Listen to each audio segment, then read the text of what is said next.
my name is Shar and I serve on staff with a college ministry called Campus Outreach in Lynchburg, Virginia. And for me, an average day looks like waking up. I usually work out first thing in the morning because I lose motivation pretty quickly. And after that, I really just get to spend some time in the Word with the Lord and pray. And a lot of times after I spend time in the Word, I'm usually reading some element of a theological book, so I'll also read for about 30 minutes or so. After that, I go onto the campus, and I have various meetings set up, and they're different depending on what the relationship is like that I'm meeting with. Some meetings are a bit more evangelistic, others are more discipleship-based, so we're usually going through some type of content. But those are kind of scattered throughout the day. And evenings are pretty uneventful, running errands, cooking dinner. The way I seek to be intentional in building relationships and sharing the gospel, is specifically in the context with college students, is two things come to mind. One is inviting them into my life, and then also going to them. So with the nature of the college campus, me and the other campus outreach staff are often going on the campus, and we're entering into their space.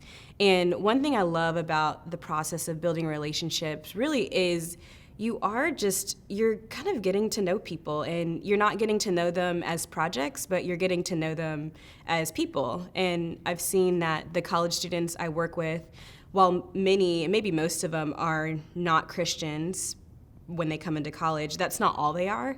So they have a lot of great qualities about them, and they have things that they can offer us. And I love, one of my favorite things to do in the process of building relationships really is getting to do things with students that they love. So things that they can teach me. And I now have an assortment of random mediocre skills. Like I learned to shoot a basketball from one of the women on the basketball team, and I learned to knit from another student with the help of YouTube as well. So you're getting to build relationships by doing things with them.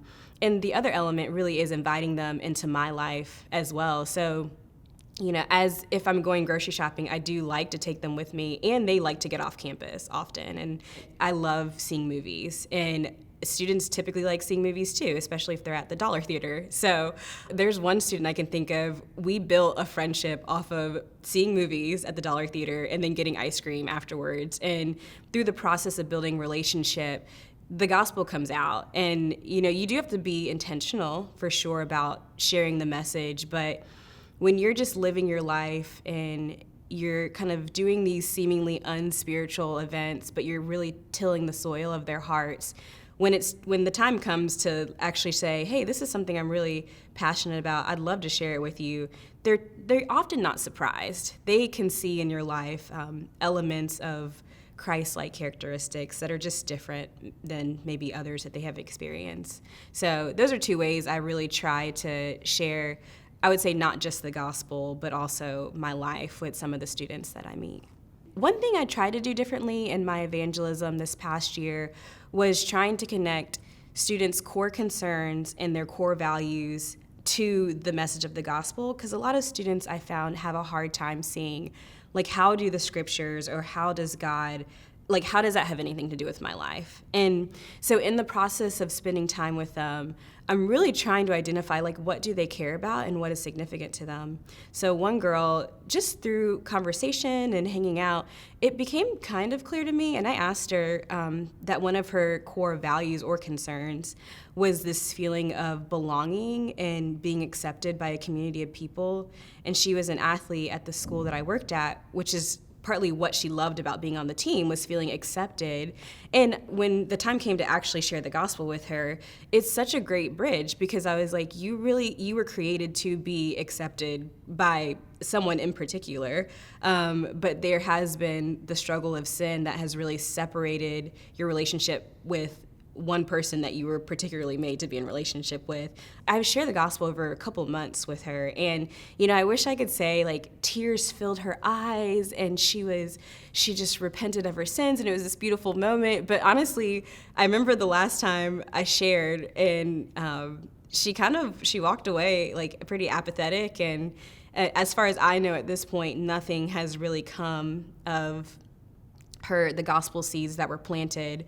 But I think just one thing I've been learning over time of just serving the Lord is you do take the long view with people, and you plant the seeds, and someone else might water and someone else might see the growth of it. But it can sometimes feel like you have to maybe have gone to seminary or have done apologetics or all these things to be able to share the gospel. And I just think about the early church, and I think the religious leaders were seeing that Christianity was basically spreading and Christ's followers were sharing the gospel, and they perceived that they were uneducated common men.